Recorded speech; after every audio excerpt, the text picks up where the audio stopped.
أما بعد فأعوذ بالله من الشيطان الرجيم بسم الله الرحمن الرحيم وعن أبي هريرة رضي الله تعالى عنه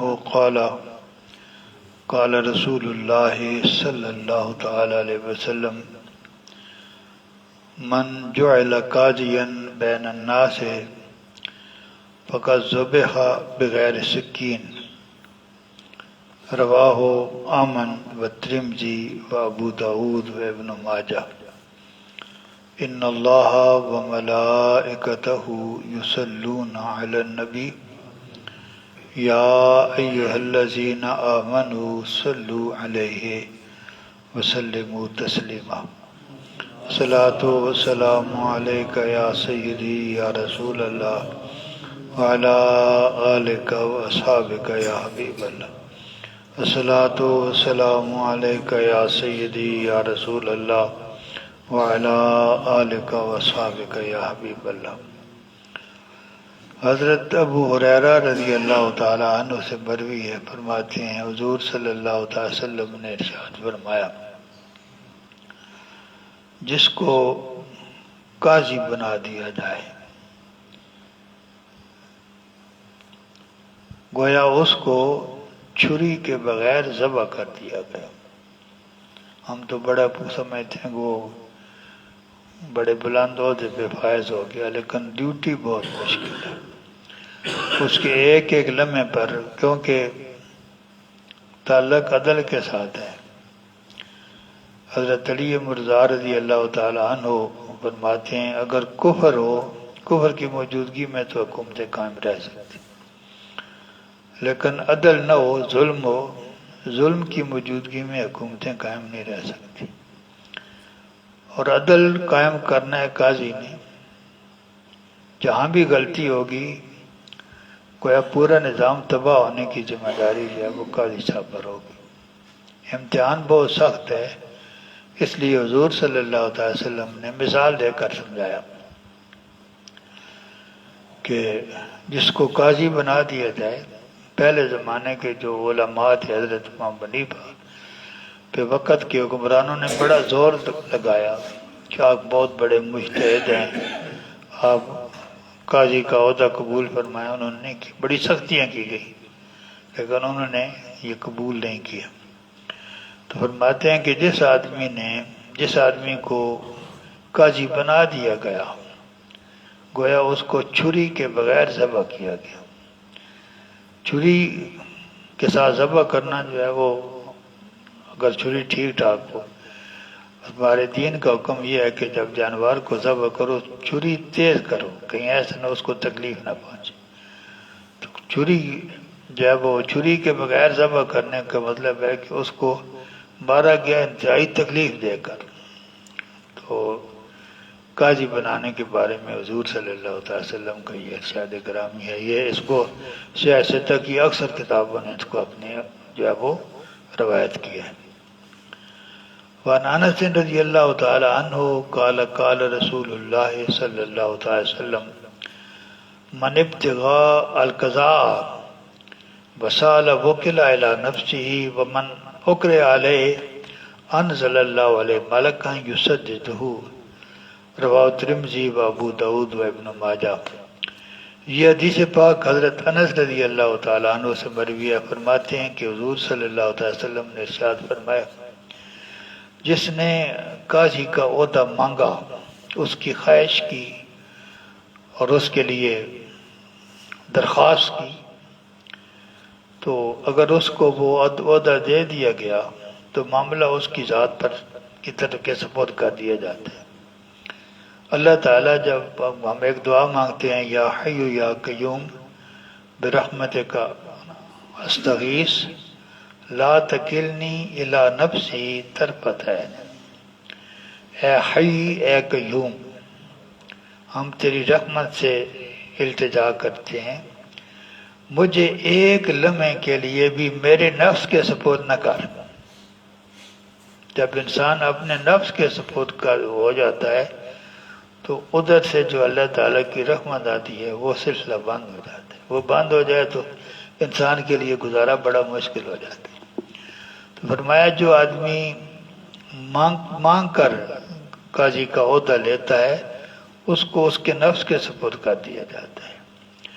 اور جس آدمی کو یہ عہدہ قبول کرنے پر مجبور کیا جائے، جو ہائر اتھارٹیز ہیں ان کی بات ماننی پڑتی ہے نا کسی وقت، جو آپ نے مملکت کا ریاست کا انتظام چلانا ہوتا ہے، تو ظاہر ہے جس آدمی کے اندر اہلیت ہے، جو ہائر اتھارٹیز ہیں اس کو مجبور کریں گی وہ عہدہ قبول کرنے پر۔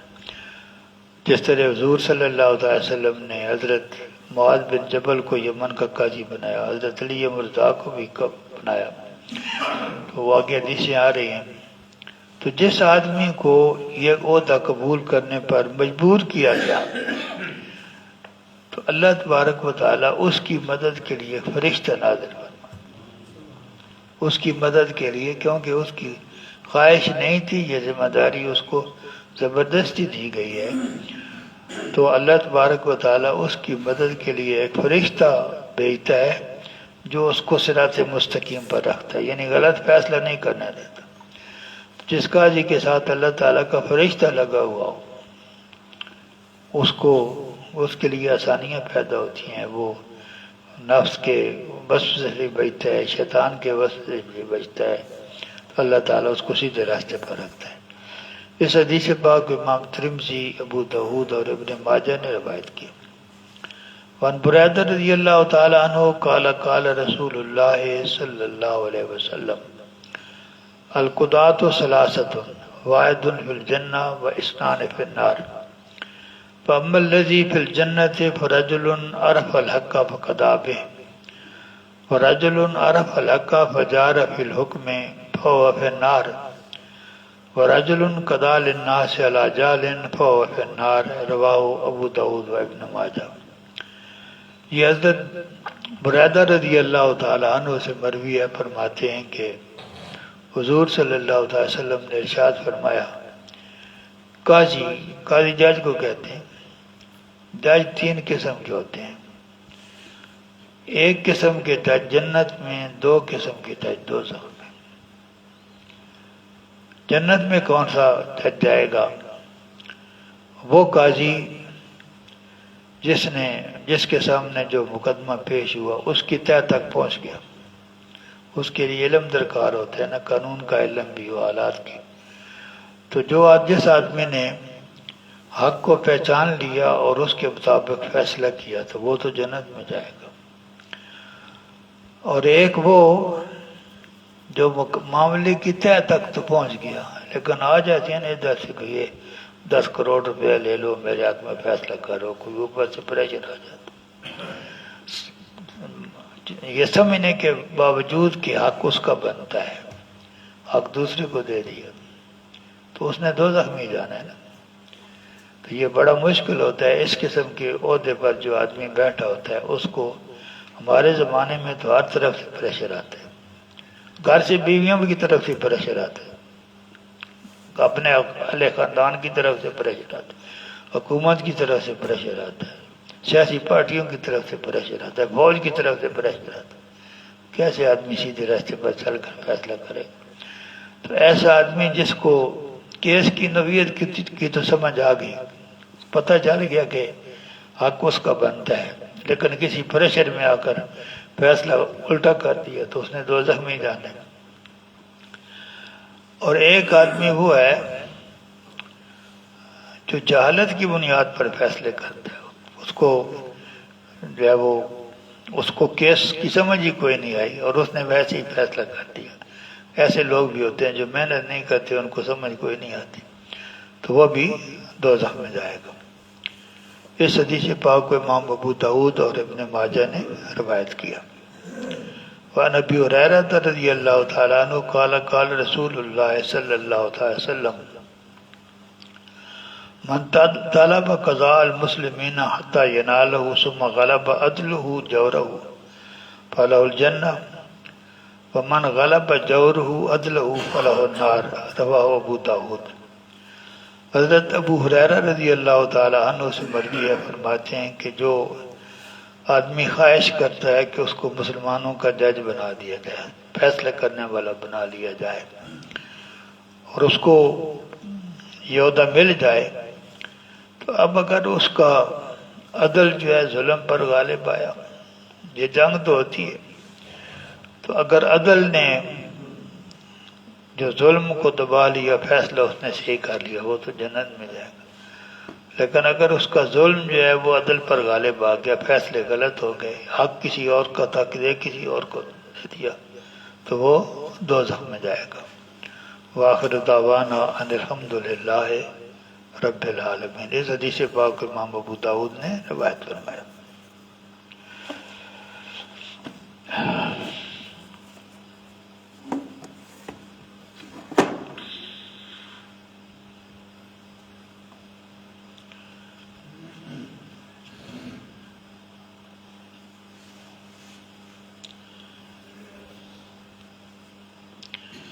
نفل نماز بیٹھ کر پڑھنے کا حکم۔ جو نماز واجب ہے یا جو نماز فرض ہے وہ کون کون سی ہیں؟ یہ 5 نمازیں جو دن میں 5 وقت کی نمازیں یہ فرض ہے۔ وتر نماز واجب ہے، اور بھی کچھ نمازیں واجب ہیں، وہ ذہن میں رکھنا چاہیے۔ آپ کوئی نظر مانتے ہیں میرا یہ کام ہو گیا میں 2 نفل پڑھوں گا، آپ کا کام ہو گیا تو یہ نظر پوری کرنی واجب ہے۔ وہ جو 2 نفل آپ پڑھیں گے اس میں اس حیثیت سے پڑھیں گے جو گویا واجب پڑھ رہے ہیں، نہیں پڑھیں گے گناہ گار ہو۔ اسی طرح اگر آپ کبھی نفل نماز کی نیت کرتے ہیں، 2 نفل نیت کرتے ہیں، مکمل نہیں کرتے، کسی وجہ سے اس کو توڑ دیتے ہیں، تو یہ جو نفل آپ نے جب شروع کیے تھے اس کا پڑھنا نفل تھا، آپ کی مرضی، اب آپ نے شروع کر دیا، اب اس کو مکمل کرنا واجب ہے۔ تو یہ نماز بھی اگر آپ بعد میں پڑھیں گے تو یہ بھی واجب میں آئے گی، اس کو بھی اسی واجب کی طرف پڑھنا پڑے گا۔ تو جو آدمی فرض پڑھ رہا ہے، واجب پڑھ رہا ہے، یا کوئی ایسی نماز پڑھ رہی ہے جو واجب کے حکم میں آ جاتی ہے، تو اس کے لیے وہ تو بحث کرنی پڑی جا سکتی۔ باقی نفل نماز میں سنت مقدہ بھی آ جاتی ہے، سنت غیر مقدہ بھی آ جاتی ہے، نوافل بھی آ جاتی ہے۔ یہ نمازیں جو ہیں یہ بغیر عذر کے آپ بیٹھ کے پڑھ سکتے ہیں۔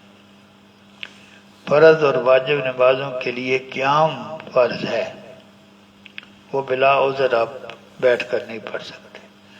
نفل نماز جو ہے وہ عذر کے بغیر بھی آپ بیٹھ کر پڑھ سکتے ہیں، لیکن اجر آدھا ملے گا۔ بیٹھ کر پڑھیں گے تو آدھا اجر ملے گا، اور کھڑے ہو کر پڑھیں گے تو پورا اجر ملے گا۔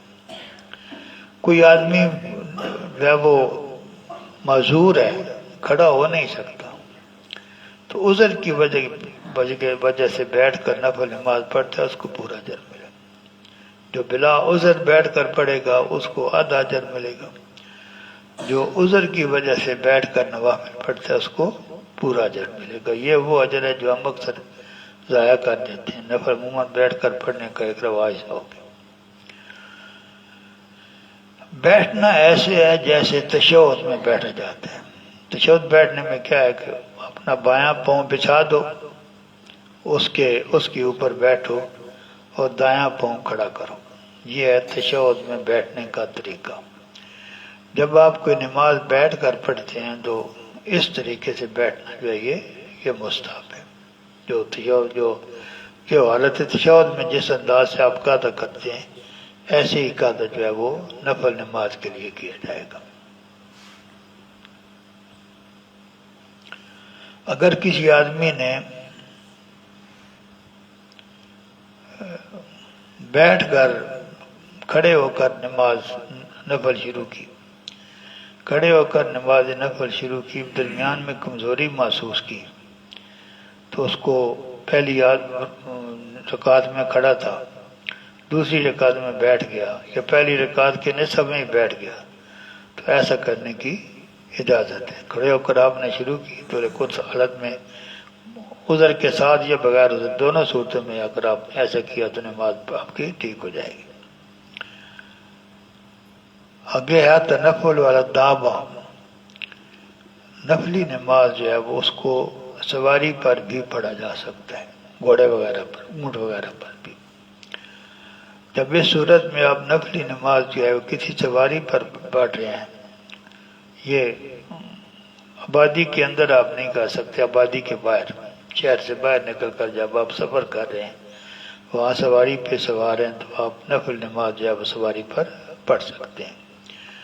اور سواری کا منہ جس طرف ہوگا، مثلا سواری کے اوپر سوار جب ہم سجدہ تو نہیں ہوگا، اشارہ کریں گے، اشارے سے پڑھیں گے، اور قبلہ کو رخ ہونا بھی شرط نہیں ہے، جس طرف سواری کا منہ ہے اس طرف آپ نماز پڑھ سکتے ہیں اشارے کے ساتھ۔ رکوع کے لیے بھی اشارہ کریں گے اور سجدے کے لیے بھی اشارہ کریں گے۔ ہاں، یہ آگے وضو وضاحت کی کہ ہاں اب اگر کسی نے سواری پر نماز شروع کی، ایک رکعت پڑھی، پھر نیچے اتر آیا، ایک رکعت پڑھی اور پھر نیچے اتر آیا، تو یہاں سے آگے چلا سکتے ہیں، یعنی ایک رکعت سواری پر پڑھی، دوسری رکعت نیچے زمین پر اتر کے پڑھی، تو ایسے پڑھ سکتا ہے۔ اس کو بنا کرنا کہتے ہیں، کہ ایک حالت میں دوسری حالت میں جا کر نماز کو جاری رکھنا، جہاں تک پہلے پڑھ چکا ہے اس سے آگے چلانا، اس کو کیا کہتے ہیں؟ بنا کرنا، نماز کی بنا کرنا۔ تو اگر کسی نے سواری پر نماز شروع کی پھر اتر آیا تو وہ تو بنا کر سکتا ہے، اس کے برعکس نہیں ہو سکتا۔ آپ نے زمین پر نماز شروع کی پھر سوار ہو گئے تو پھر وہ زمین والی نماز جو ہے وہ اس کو آپ پر بنا نہیں کر سکتے سواری پر جا کر، وہاں آپ کو نئے سرے سے نماز پڑھنی پڑے گی، وہاں آپ کو نئے سرے سے نماز پڑھنی پڑے گی۔ آپ یہ سواری پر جو ہے جو نماز پڑھنے کی اجازت ہے، یہ تمام نوافل کے لیے ہے، سنت مؤکدہ ہوں تب بھی اور سنت غیر مؤکدہ ہوں پھر بھی۔ لیکن امام حنیفہ کا فتویٰ یہ ہے کہ اگر آپ نے فجر کی 2 سنتیں پڑھنی ہو تو پھر اترنا بہتر ہے، کیونکہ اس کو زیادہ اہمیت دی جاتی ہے دوسری سنتوں سے۔ یہ فتویٰ امام ابو حنیفہ کا۔ وآخر دعوانا ان الحمدللہ رب